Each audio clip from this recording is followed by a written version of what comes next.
So today we're going to dive into something really interesting. It's a framework called the Flourish OS Living Spiral Flow. And it's basically a unique way to think about navigating our super complex world, trying to blend technology, nature, and our own self-awareness into one single rhythm. Right off the bat, the framework hits you with this line: your spiral journey is not an internet link. I mean, that immediately sets the tone, doesn't it? It draws this really clear line between our digital click-and-go lives and something much deeper, something more embodied. The point is, this isn't about just consuming information. It's about a real, lived experience. And that whole idea of an embodied experience is really the heart of this thing. It's trying to tackle a major tension in modern life. How do we get our digital selves and our physical, natural selves to actually get along?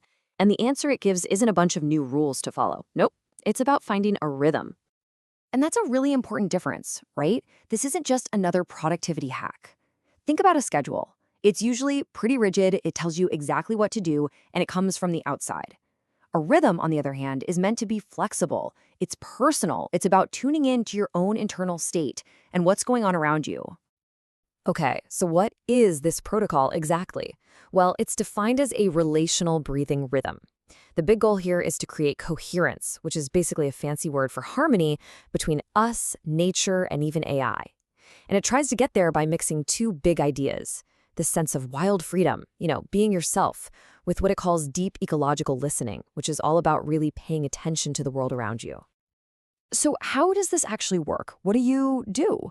Well, the whole system is built around a cycle, a journey through 4 different phases. Let's take a look at what they are. So you've got presence, receiving, reflecting, and offering. The key here is to not think of this as a checklist you have to complete in order. It's a spiral. You can move through them. You can go back to one. You can hang out in one for a while. It's fluid. So let's break each one down. First up, you have presence. And this is all about just grounding yourself. Before you rush into doing something or immediately react, you just pause. The whole idea is to get back to a place of inner balance, to stop those knee-jerk reactions that we all know so well. Then you move into receiving. This phase is about being an open channel. You're taking in information, maybe from your own body, from your environment, from a conversation, but you're doing it without trying to force an outcome. It's about letting ideas or insights just kind of bubble up on their own, instead of demanding an immediate answer. So once you've been open and received all that input, you get to reflecting. This is where you start to put the pieces together. You take that raw stuff that emerged and you start to shape it into something meaningful. You're connecting it to things you already know and starting to see the bigger patterns. And finally, we get to offering, and I love the way the source material puts this. It's designed to prevent spiritual constipation.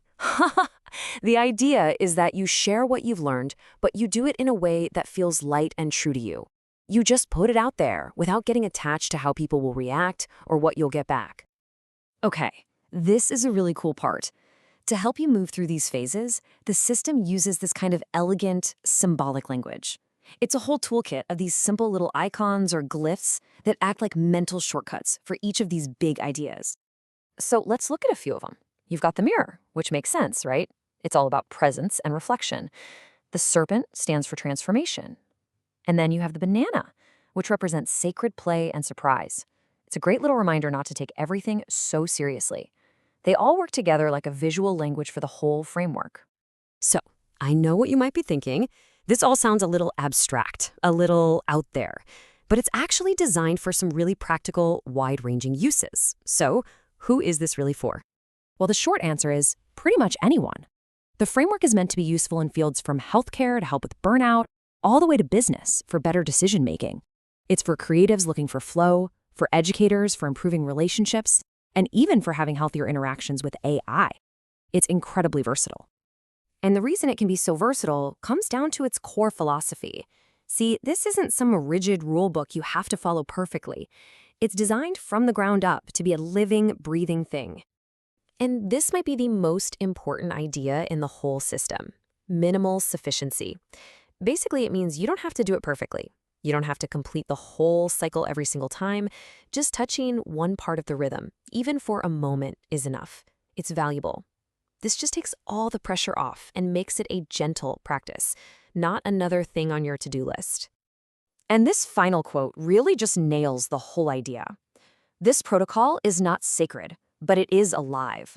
The point isn't to worship it, but to use it as a living tool that grows and adapts right along with you. It's all about remembering that real harmony, real coherence, comes from finding your own rhythm, not from following someone else's rules. And that really leaves us with this one big question to chew on. What if we approached our lives, our work, our relationships, our creativity with this in mind? What if we just stopped searching for the perfect set of rules and instead we just started listening for the rhythm?